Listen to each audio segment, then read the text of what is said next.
Hello and welcome to Dear Doctor, the medical YouTube channel where we discuss the latest and most trending topics in health and medicine. Today we're going to talk about the effects of marijuana on adolescent brain development.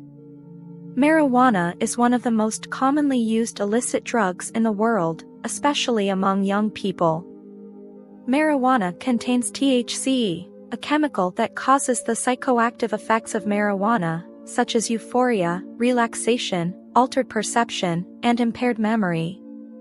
But THC can also have negative effects on the developing brain, especially during adolescence, a critical period of brain maturation and plasticity. Adolescence is a time when the brain undergoes significant changes in its structure and function, and these changes are influenced by various factors, such as hormones, genes, and environmental stimuli.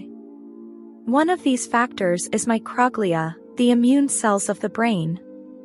Microglia are specialized cells that act as the first line of defense against infections, injuries, and toxins in the brain.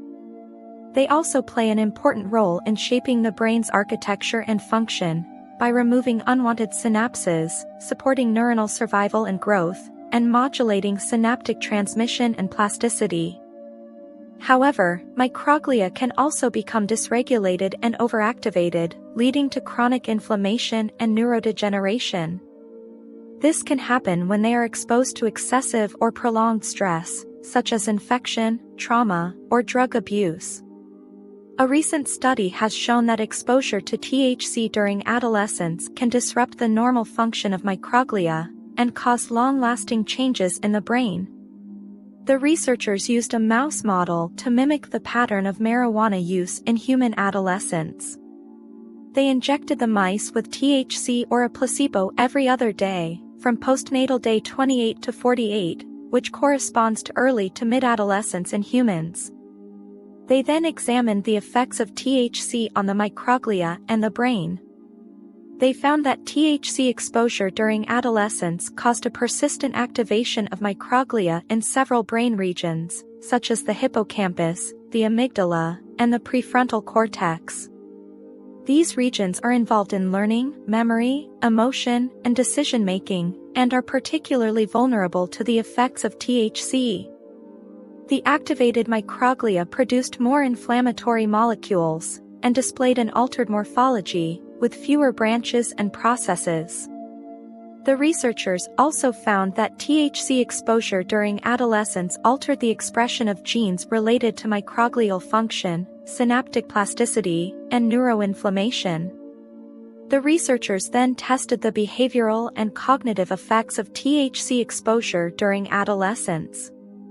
They found that THC exposure during adolescence impaired the performance of the mice in tasks that measure spatial memory, social recognition, anxiety, and depression.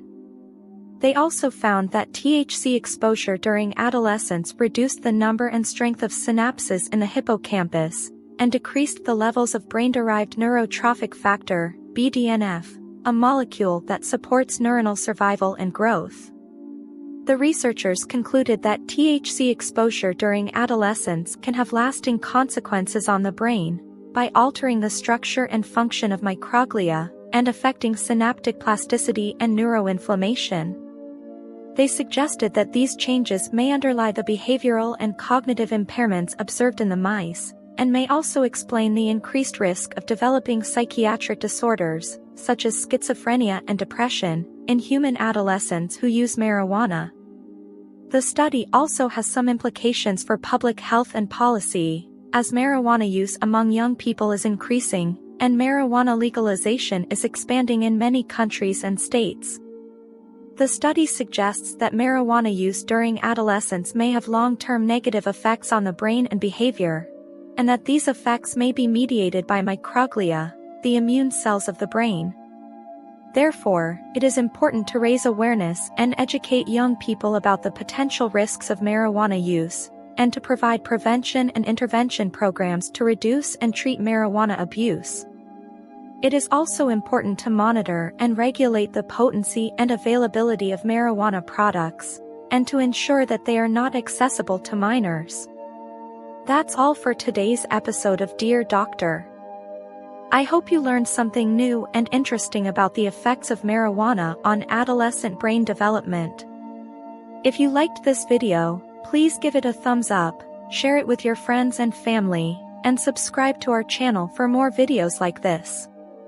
Thank you for watching, and stay safe and healthy. See you next time.